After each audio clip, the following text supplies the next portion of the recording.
Now here in Weld County, we talked to the commissioners about the flood. I'm here at the start of Big Thompson Canyon, and I'm going to kind of get out of the way so you can see behind me the water level is just so high, and the sheriff's office is trying to balance between letting water out at the top of the canyon but also protecting these homes down here. There are a lot of homes that have been completely flooded because of the amount of water that's rushing down here. And what has to be one of the most remarkable images from the floods is here in Estes Park at the base of Twin Sisters Peak. Really is incredible, but the sheriff's office is walking up and down telling people it's time to go. If they don't leave now, they will be stuck here in the canyon. But today the entrance to the Big Thompson Canyon is shut down. They are allowing people to walk down and take a look at what's going on. And what you can see behind me is a house. We are here flying above the Big Thompson Canyon. We just saw a bunch of roads and bridges just completely washed. And I've talked to people who are going back and getting medicine, they're getting family pictures, some are even getting furniture. Also what people are doing is they're filling up trash cans and they're putting belongings in there and hauling them through the water.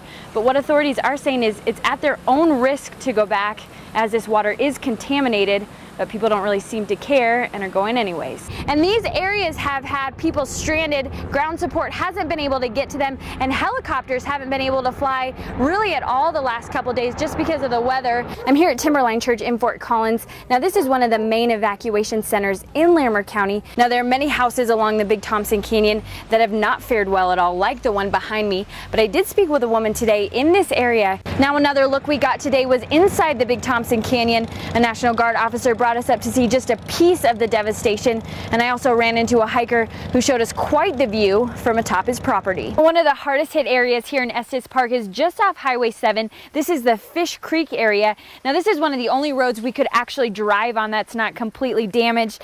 There are people saying that fracking and flooding just don't mix well together. Now one of the most telling signs of flood damage is here along Highway 34.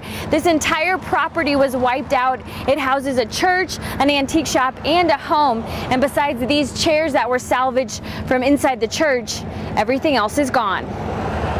From Sandy's service station to Candy Jim's store to just past it was the very hardest hit area around here. The reflection of this cowboy church used to be pavement where hundreds of people parked on Sunday to worship.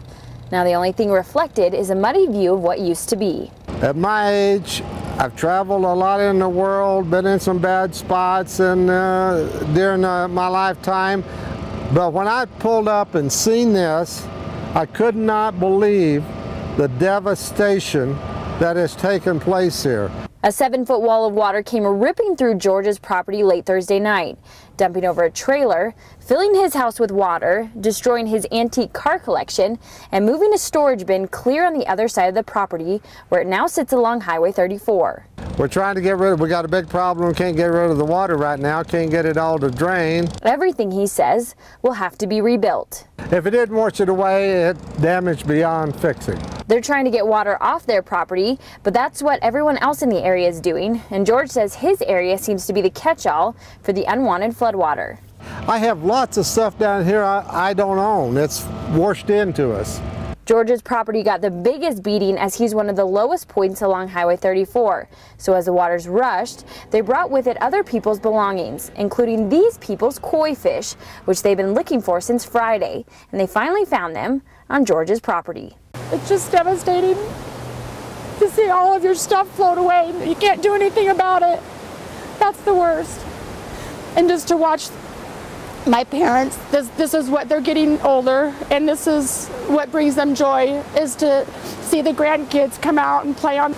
This is the pumpkin patch. It used to be. We've had people come by today and they say that they've found pumpkins all the way by 257, 287. We're in a pumpkin patch that got flooded. They were on the other side, and now there's a little boat that's actually bringing them across the other side, and this land actually is being evacuated right now, so it's kind of up in the air what's going to happen to these goats and these llamas. And they're saying that this area that is flooded is actually going to double in water, so they're just kind of waiting it out. But they have rescued at least half of the animals, and they're just waiting to see what the evacuations are next. Then we come here to get the goats, and this is what we find, and the goats are trapped, so it's everywhere. 7 goats, 9 goats, I can't think right.